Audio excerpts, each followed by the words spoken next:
Hello, this is Lady Boulay, and welcome back to Black American Lineage. Thank you for your support. Thank you for going on this journey through our past and present. Yesterday, I uploaded a video about Anna Murray Douglass, Frederick Douglass's first wife. They had 5 children, 4 children survived, and their children, Frederick Douglass and Anna Murray Douglass's descendants, are alive and well today. I was surprised when I came across this video of Frederick Douglass's descendants reading his message, What to the Slave is the 4th of July. I meant to put it in my other video, but I thought it might go too long, so I've decided to go ahead and do it today. Y'all know that I'm on a campaign now to give Anna Murray Douglass her props because she didn't get it from Frederick Douglass. What the historians say is that by the time he became Frederick Douglass, the orator, she was looked upon as being not a proper mate for him because she was not light skinned and beautiful. She was dark skinned and basic, but she was very hardworking. She was resourceful. She was industrious. And she was the one that put him on the map. She was the one that held it down while he went around trying to be famous.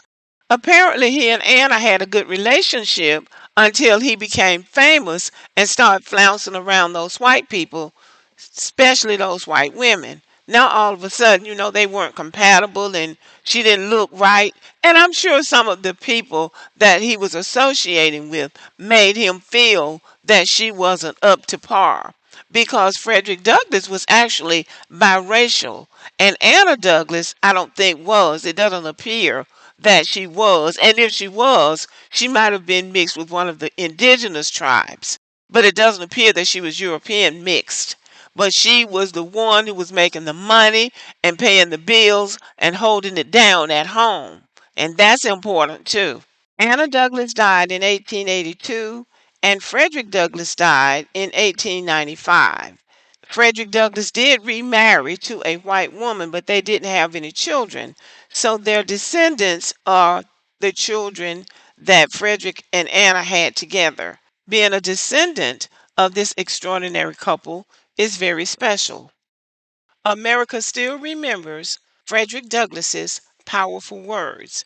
In 2020, 5 young descendants of Frederick and Anna Douglass read excerpts from his famous speech, What to the Slave is the 4th of July. This speech, delivered on July 5, 1852, critiques the hypocrisy of the 4th of July celebration while ignoring the suffering of enslaved people. Our people were still enslaved in 1852. I'm going to let you listen to the descendants of Frederick and Anna Douglass read the words of their ancestor, Frederick Douglass.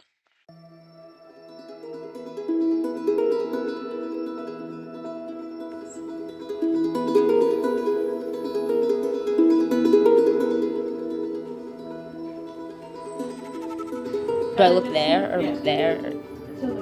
Okay. Okay.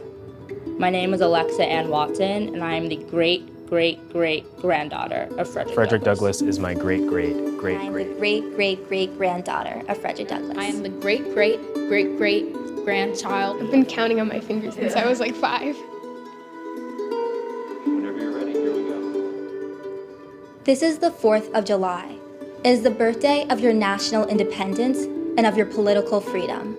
Fellow citizens, I shall not presume to dwell at length on the associations that cluster about this day. The simple story of it is that 76 years ago, the people of this country were British subjects. Oppression makes a wise man mad. Your fathers were wise men, and if they did not go mad, they became restive under this treatment. With brave men, there's always a remedy for oppression. They succeeded, and today you reap the fruits of their success. The freedom gained is yours, and you, therefore, may properly celebrate this anniversary. Fellow citizens, pardon me. Allow me to ask, why am I called upon to speak here today? What have I, or those I represent, to do with your national independence?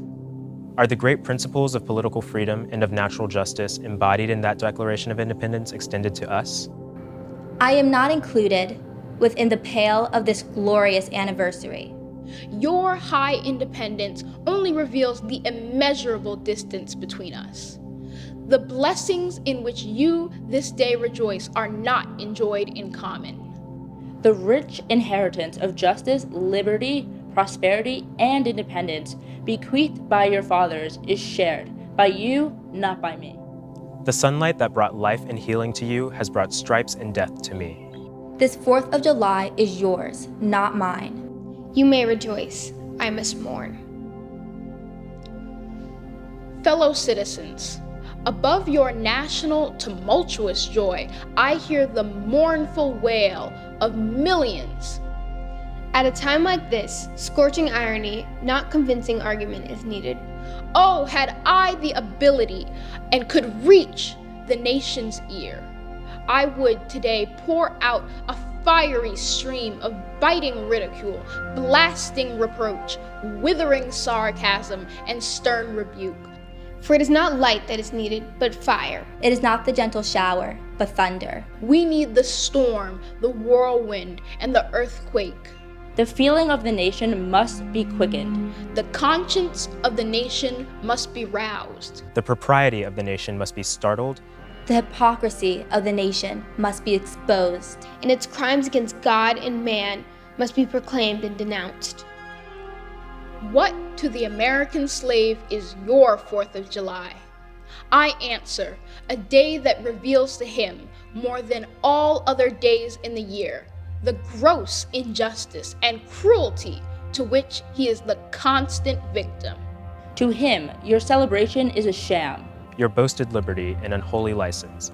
Your national greatness, swelling vanity. Your sounds of rejoicing are empty and heartless. Your denunciations of tyrants, brass-fronted impudence. Your shouts of liberty and equality, hollow mockery. Your prayers and hymns, your sermons and thanksgivings, With all your religious parade and solemnity, are to him Mere bombast. Fraud. deception, Impiety. and hypocrisy. There is not a nation on the earth guilty of practices more shocking and bloody than are the people of these United States at this very hour.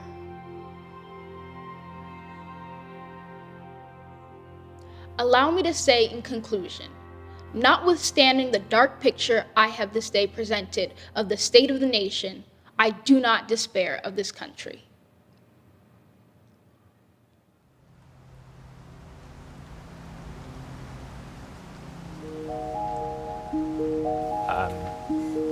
This speech was written almost 170 years ago, but this part of it is still extremely relevant, especially with today's protests. I think that when people are oppressed, they feel silenced, and if someone feels silenced, they get angry. There are certain tactics that you need to use to get people to really hear your voice, and it's not always going to be just like a very calm discussion. I think he's mostly talking to the people who are already on his side, but believe that they can still try to talk this out, or that things are still justifiable. I know a lot of people at the time were saying, and people now are still saying, that it's not as bad as it could be. While the 4th of July probably does not feel the same to me as it does to others, I wouldn't say that it has no meaning, because it is the time when America as a country became free from another country. But I would say that it's not the time in which I gained my freedom.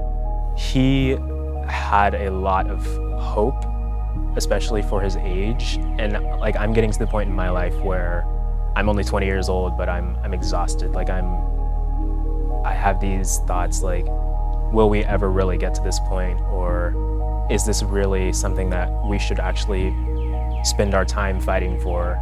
Somebody once said that pessimism is a tool of white oppression, and I think that's true. I think in many ways we are still slaves to the notion that it will never get better. But I think that there is hope, and I think it's important that we celebrate Black joy and Black life, and we remember that change is possible, change is probable, and that there's hope.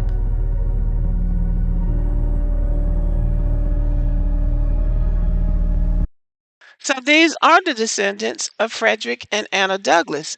An impressive group they are. Very intelligent, well spoken. They represent pretty well, don't they? Okay, thank you for listening. Have a good evening.